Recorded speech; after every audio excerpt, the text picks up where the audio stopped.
Hello students, तो चलिए आज हम लोग शुरुआत करते हैं क्लास 9 के एक्सरसाइज 11.3 के क्वेश्चन नंबर 7 का, जो कि है a right triangle with sides 5 centimetre, 12 centimetre and 13 centimetre is revolved about the side 12 centimetre. Find the volume of the solid so formed. इस क्वेश्चन में क्या बोला गया है कि हमारे पास एक राइट एंगल ट्रायंगल है, ठीक है।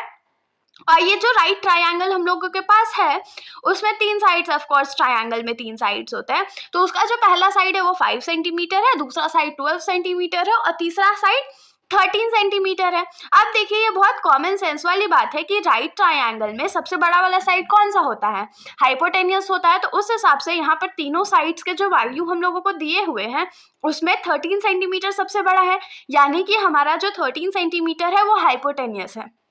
अब इस क्वेश्चन में आगे हम लोगों को क्या बोला गया है कि इस ट्रायंगल को ना रिवॉल्व कराया जा रहा है। रिवॉल्व कराया जा रहा है मतलब कि एक पॉइंट को पकड़ करके उसको चारों डायरेक्शंस में घुमाया जा रहा है, और वो जो साइड वो लोग पकड़ रहे हैं वो कौन सा साइड है? 12 सेंटीमीटर है। तो इसमें बोला गया है कि अगर ऐसा ट्रायंगल है तो ये एक सॉलिड फॉर्म करेगा। जब हम लोग इसको रिवॉल्व कर देंगे तो एक सॉलिड फॉर्म करेगा।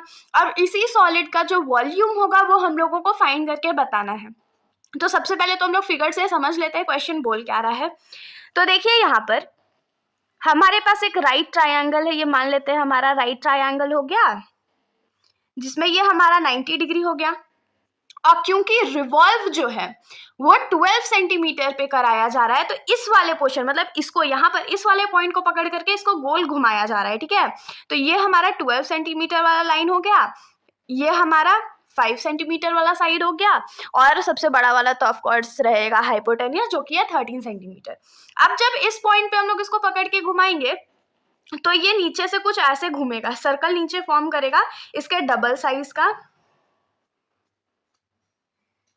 और हम लोग को इसको यहाँ पर ज्वाइन करना पड़ेगा। कुछ ऐसा शेप फॉर्म करेगा, और जब ट्रायंगल ऐसा शेप फॉर्म कर देता है तो इसको हम लोग कौन सा शेप बोलते हैं? कोन शेप बोलते हैं ना।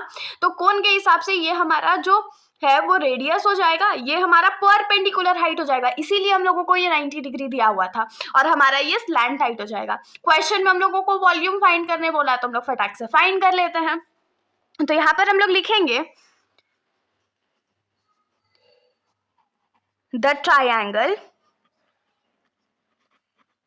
is revolved about the side 12 centimetre. क्योंकि अब इस ट्रायंगल को 12 सेंटीमीटर साइड से रिवॉल्व कराया जा रहा है, इसीलिए हम लोग क्या लिख सकते हैं कि यहाँ पर हमारा जो आर का वैल्यू होगा, यानी कि रेडियस जो होगा वो 5 सेंटीमीटर होगा, परपेंडिकुलर हाइट जो होगा वो 12 सेंटीमीटर होगा, और स्लैंट हाइट जो होगा वो 13 सेंटीमीटर होगा। तो यहाँ पर से हम लोग क्या लिख सकते हैं? इट फॉर्म्स अ कोन। यहाँ पर तो हम लोगों को दिख रहा है कि ये कोन फॉर्म कर रहा है। हम लोगों को क्या बोला था? इस सॉलिड का हम लोगों को वॉल्यूम फाइंड करना है, तो वॉल्यूम फाइंड कर देते हैं। तो यहाँ पर क्या लिखेंगे? Volume of cone formed is equals to क्या हो जाएगा? वॉल्यूम का फॉर्मूला क्या होता है? 1/3 पाई आर स्क्वायर एच। तो 1/3 हमारा कांस्टेंट टर्म है, पाई का वैल्यू हम लोग 22/7 ले लेते हैं, रेडियस हमारा 5 सेंटीमीटर है, और हाइट जो है वो 12 सेंटीमीटर है। तो अब इसको सॉल्व कर लेते हैं। सॉल्व करना तो बहुत आसान सा काम होता है। तो 3 के टेबल में 12 को 4 टाइम्स में काटेंगे, और कुछ कट रहा है क्या? मेरे को तो नजर नहीं आ रहा है। तो यहाँ पर अब हम लोग इसको सिंप्लीफाई कर लेते हैं। जैसे 22 को 4 से मल्टीप्लाई करेंगे तो ये 88 हो जाएगा, और 5 को 5 से मल्टीप्लाई करेंगे तो 25 हो जाएगा, और डिवाइडेड बाई 7 हो जाएगा, और 3 बार सेंटीमीटर है तो ये क्या हो जाएगा? Centimetre cube. और वॉल्यूम तो हमेशा क्यूब में आता है ना।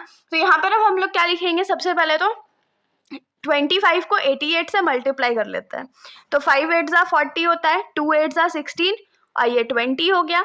फिर सेम चीज़ रिपीट होने वाला है यहाँ पर, तो ये क्या हो जाएगा? 2200। तो 2200 डिवाइडेड बाई 7 सेंटीमीटर क्यूब, ये हमारा वॉल्यूम हो गया।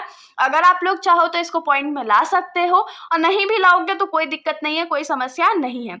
तो चलिए, इसके साथ हमारा ये सॉल्यूशन यहीं पर खत्म होता है। अब नेक्स्ट वीडियो में मिलेंगे, तब तक के लिए चैनल को सब्सक्राइब करिएगा, और कोई भी डाउट होगा तो बिना पूछे मत जाइएगा। Thank you.